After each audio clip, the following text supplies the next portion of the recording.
मेरे प्रिय छात्रों एवं छात्राओं, आशा करता हूं कि तुम सभी स्वस्थ प्रसन्न होगे। आज के इस वीडियो में मैं तुम्हें हिंदी गद्य संकलन के सती नामक पाठ का एक्सरसाइज कराने जा रहा हूं। यह एक्सरसाइज अवतरणों पर आधारित प्रश्नोत्तर होगा। अवतरणों पर आधारित प्रश्न का जो मूल्यांकन होता है, कैसे होता है, मैं तुम्हें बता रहा हूँ।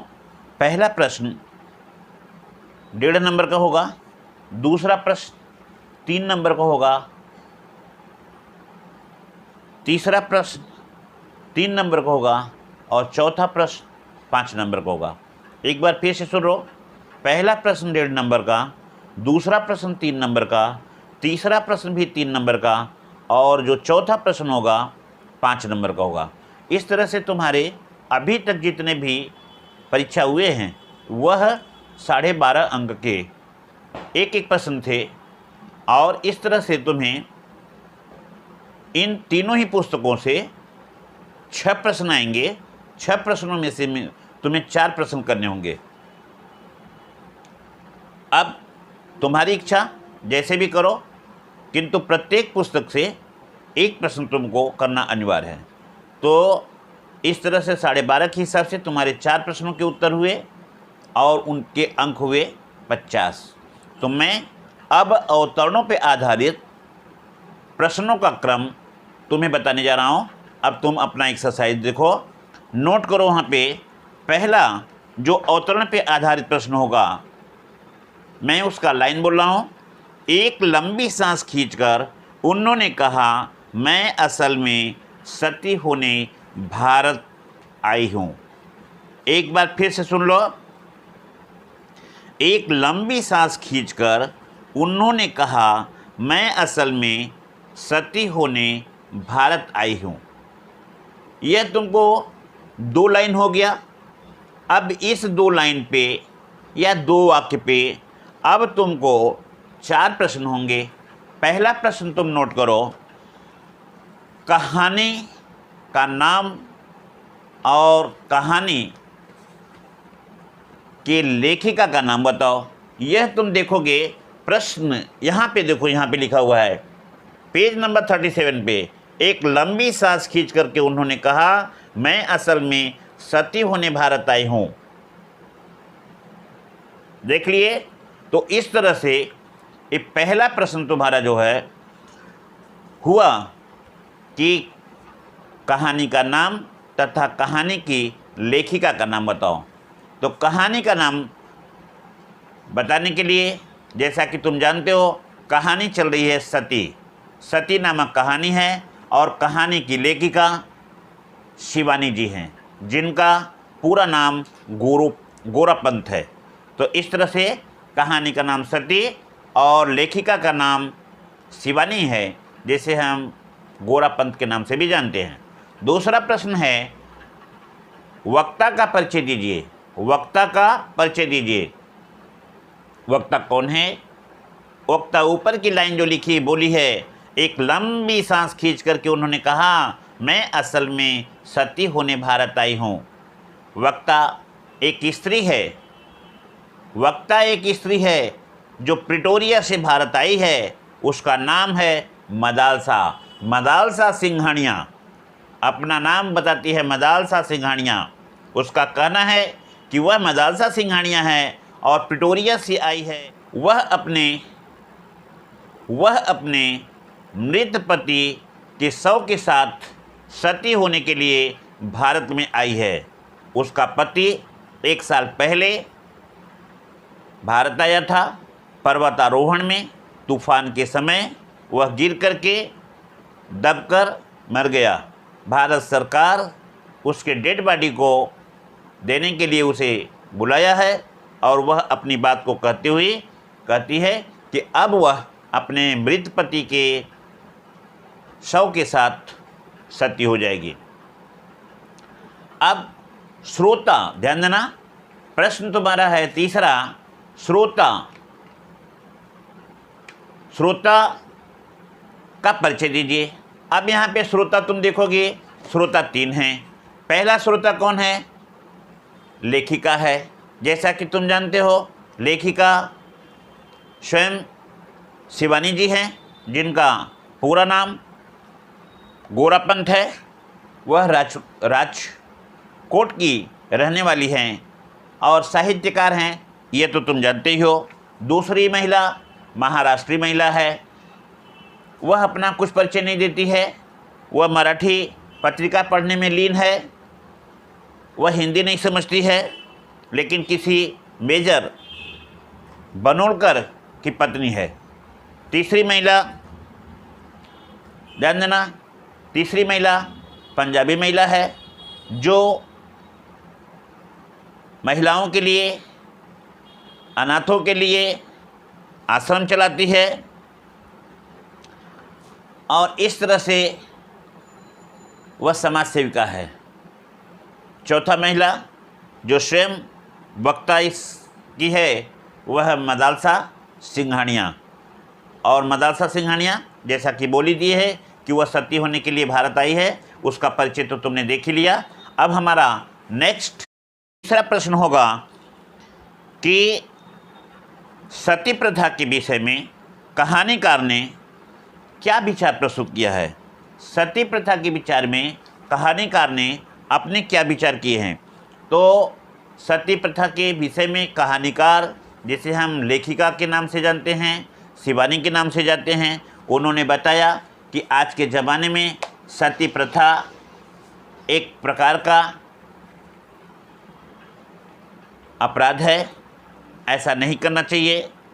शिवानी जी ने अपनी कहानी के माध्यम से पात्रों को, हम सभी को यह समझाने का प्रयास किया है कि हमें इन सभी बातों पे ध्यान नहीं देना चाहिए। सती प्रथा एक प्रकार का पाखंड है। यह मानवता के विरुद्ध एक घोर अपराध है और इस तरह के घोर अपराध किसी भी व्यक्ति को करने का कोई अधिकार नहीं है, क्योंकि ऐसे किए गए अपराध का समाज के ऊपर काफ़ी प्रभाव पड़ता है। समाज के अन्य प्राणी भी उस अपराध को करने के लिए बाध्य हो जाएंगे। यदि इस तरह से अपराधों का सिलसिला चलते रहे तो समाज पूरी तरह से अपराध से युक्त हो जाएगी, या यूँ कह सकते हो कि पूरा समाज, पूरा देश अपराधी बन जाएगा। जिस प्रकार से अपनी सहयात्री स्त्रियों के साथ में सती का पाखंड करके मदालसा सिंघानिया ने उन्हें लूटा है, इसी प्रकार हमारा समाज हमें इस प्रथा के नाम पे लूटता रहा है।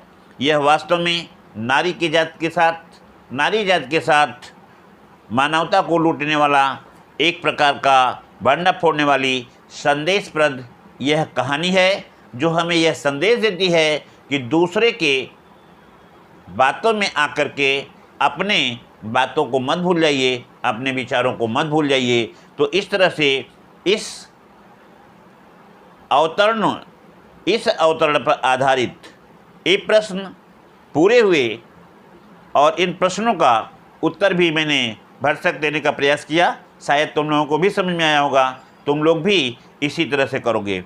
अब मैं दूसरा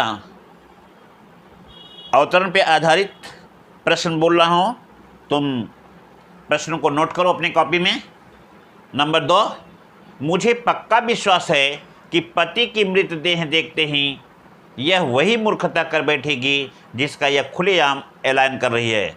लगता है मुझे अपना प्रोग्राम कैंसिल कर इसके साथ जा पुलिस को खबर देनी होगी। एक बार फिर से सुन लो और उसे नोट करो। जैसा मैंने बताया, मुझे पक्का विश्वास है कि पति की मृतदेह देखते ही यह वही मूर्खता कर बैठेगी जिसका यह खुलेआम ऐलान कर रही है। लगता है मुझे अपना प्रोग्राम कैंसिल कर इसके साथ जा पुलिस को खबर देनी होगी और रोकनी होगी। अब इस पे पहला प्रश्न है, वक्ता और श्रोता कौन है? वक्ता और श्रोता कौन है? अब उत्तर देखो। पहला, वक्ता मदालसा नामक सिंघानिया एक है। मदालसा सिंघानिया नामक एक स्त्री है जो स्वयं को विधवा बता रही है, जो स्वयं को विधवा बता रही है और श्रोता 3 सहयात्री हैं। इनमें लेखिका के अतिरिक्त एक पंजाबन स्त्री है और दूसरा मराठी है। इस तरह से वे सभी इसके बातों को सुनते हैं और समझते हैं कि वह सच में सती हो जाएगी। प्रश्न नंबर 2 है, किस पति और पत्नी की चर्चा हो रही है? किस पति और पत्नी की चर्चा हो रही है? जो स्त्री रेल में सवार होते ही अपना परिचय मदालसा सिंघानिया के नाम में देती है, वह कहती है उसका पति 1 साल पहले भारत में आया था पर्वतारोहण के लिए, लेकिन किसी तूफान के आने से वह गिरकर और पहाड़ के नीचे दब करके मर चुका है। भारत सरकार ने उसे बुलाया है और उसके पति को देगा। वह अपने पति के साथ में सती होगी। इस प्रकार वह अपना और अपने पति का परिचय देती है। प्रश्न 3 है, पत्नी क्या ऐलान करती है? पत्नी क्या ऐलान करती है? इस तीसरे प्रश्न का उत्तर सुनो। पत्नी मतलब मदालसा सिंघानिया। मदालसा सिंघानिया ऐलान करती है कि वह अपने पति के शव के साथ सती हो जाएगी, क्योंकि सती होने का परंपरा उसका खानदानी है। इसके पहले भी उसने परिचय दिया कि उसकी परनानी अपने पति के साथ सती हुई, उसकी नानी अपने पति के साथ सती हुई। इसके बाद इसकी माँ स्वयं इसके पिता के शरीर से उनकी देह के साथ में अपना देह मिला करके दाह संस्कार करवाई और सती हुई थी, और आज वह उसी परंपरा को निभाती हुई स्वयं अपने पति के चिता के साथ में सती होना चाहती है। पुलिस में कैसी खबर देने की चर्चा की जा रही है और क्यों? पुलिस में कैसी खबर देने की चर्चा हो रही है और क्यों, यह चौथा प्रश्न होगा। इस चौथे प्रश्न का उत्तर मैं तुम्हें बता रहा हूँ, ध्यान देना। सती होना एक घोर अपराध है। सती होना एक घोर अपराध है और मदालसा सिंघानिया सती होने की बात उन 3 सहयात्री स्त्रियों से कहती है, जिसे सुन करके सभी आश्चर्यचकित होते हैं। और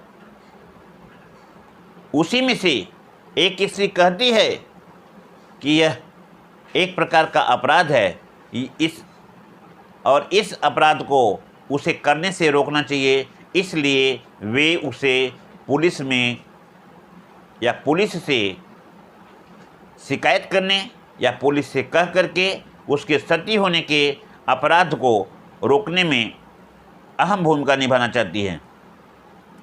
तो ध्यान देना, इस प्रश्न के उत्तर को तुम लोग अपने कॉपी में नोट कर लेना।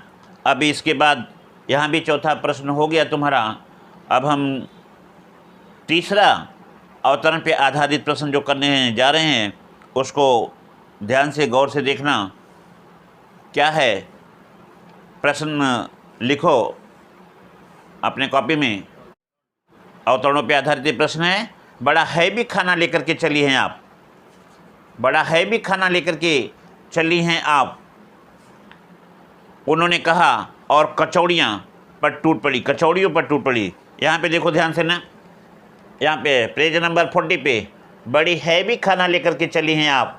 उन्होंने कहा और कचौड़ियों पर टूट पड़ी। एक बार फिर से देख लो, पेज नंबर 40 पे लिखा हुआ है ऊपर पैराग्राफ में, बड़ी हैवी खाना लेकर के चली हैं आप।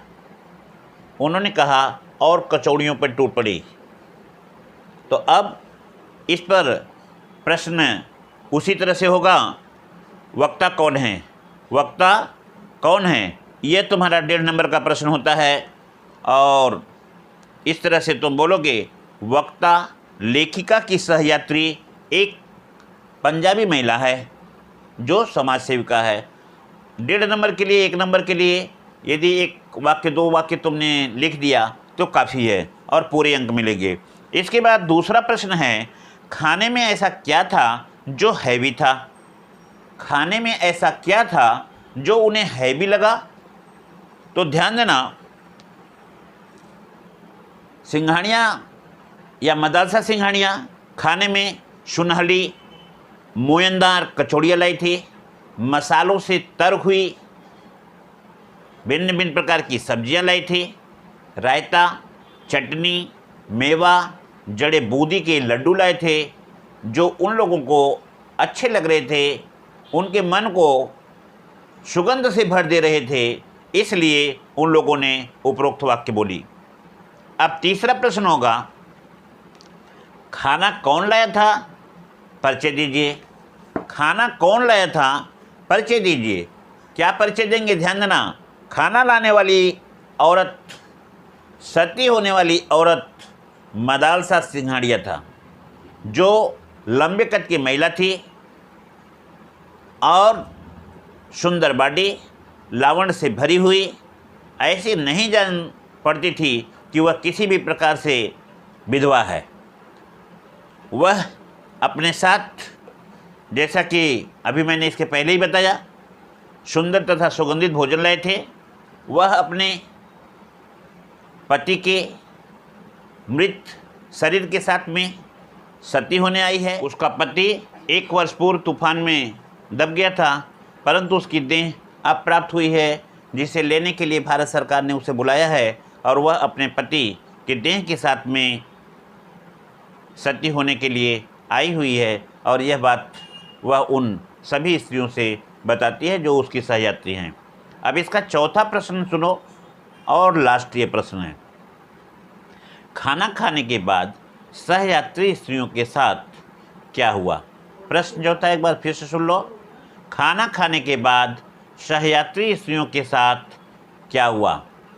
ध्यान देना, मदालसा सिंघाड़ियाँ कहती है कि अब रात हो चुकी है, अब हम लोग नाश्ता कर लें, खाना खा लें और कुछ देर तक आराम कर लें, क्योंकि सुबह अपने पति के लाश के साथ सती होना है। इसलिए वह खाना निकालती है और सभी लोग खाना खाने के लिए तैयार। मदालसा सिंघाड़ियाँ एक ठग औरत है, इसलिए वह अपने खाने को काफ़ी स्वादिष्ट बनाया है, माधुर्यपूर्ण है, उसके सुगंध उन लोगों के मन को भा जाता है और वाह वाह करते हैं। मदालसा उन सब के सामने भोजन को रखती है। वे लोग कहती हैं, बड़ा हैवी खाना लेकर के आप आई हैं। वह उन्हें अपने खाने को खाने के लिए आग्रह करती है, तो वे लोग कहती हैं कि यदि हम तुम्हारा खाना खा जाएंगे तो तुम क्या खाओगी? और वह कहती है उसके जवाब में कि तुम लोग मेरा खाना खा लो, मैं तुम लोगों का खाना खा जाऊंगी। इस तरह से वह अपना खाना सबको देती है और सभी लोग खाना खाते हैं। खाना खाने के बाद वह उन्हें पान भी देती है, पान खाती हैं वो लोग। पान खाने के बाद कुछ देर में वे तीनों ही ऐसी गहरी नींद में सोती हैं, उन्हें तरह तरह के मीठे मीठे सपने आते हैं। ऐसा लगता है कि वे जो है झूल रही हैं, मधुर नींद ले रही हैं, मधुर सपने देख रही हैं और उन्हें यह नहीं मालूम है कि वह डिब्बे में हैं। और जब पंजाबी महिला अपने उन दोनों सहयात्रियों के साथ में सोती है, तो चौथी महिला जो मदालसा सिंघाड़ियाँ हैं, वह उन सब के सामान को ले लेती है। क्या क्या सामान है उनका? जैसा कि पहले भी बता दिए, पंजाबी स्त्री के आश्रम के 10,000 रुपये लूट लिए, महाराष्ट्रीय स्त्री मिसेज बनोलकर के विवाह का जड़ा सेट और अपनी लेखिका सती की लेखिका शिवानी के छोटे से बटुए से या छोटे से बटुए में जो 55 रुपये रखे हुए थे उसको, और वापसी एक टिकट लेकर के गायब हो जाती है। और इस तरह से उन लोगों को ठग करके वह वहाँ से गायब हो जाती है। इस तरह से चौथा प्रश्न तुम्हारा, खाना खाने के बाद सहयात्री स्त्रियों के साथ क्या हुआ? यह घटना घटी। वे तीनों स्त्रियां जब उठती हैं तो देखती हैं कि उनके सारे सामान गायब हैं। वह समझ जाती हैं कि वह कोई सती होने वाली महिला नहीं थी, बल्कि सती के नाम पर उन लोगों को ठगने वाली कोई ठगी महिला थी, जो ठग करके अपना काम बना करके चली गई। तो इस तरह से उन्हें ठग करके वह सती का अभिनय करने वाली मदालसा सिंघानिया चली गई। और यह लोग सोच विचार करते रह गए कि पुलिस को बोल करके उसका पता लगाया जाए। बोला तो गया, लेकिन पुलिस आज तक उस मदालसा सिंघानिया को गिरफ्तार नहीं कर सकी। तो मेरे प्यारे बच्चों, यहीं पे आज तुम्हारे इस अवतरणों पे आधारित प्रश्नों के उत्तर यथासंभव मैंने अपने हिसाब से प्रश्नों के उत्तर दिए हैं। शायद तुम लोगों को भी प्रश्नों के उत्तर थोड़ा समझ में आया ही होगा, और तुम भी किताब को रखते हो, किताब को देख करके अपने जो है एक्सरसाइज कॉपी में अपना जो है इस तरह के प्रश्नों के उत्तर बनाने का प्रयास करना, और जो मैंने बताया इसको नोट कर लेना। मैं इन्हीं शब्दों के साथ में यहीं पे अपने उत्तर को विराम देता हूँ और तुम सभी को धन्यवाद देता हूँ।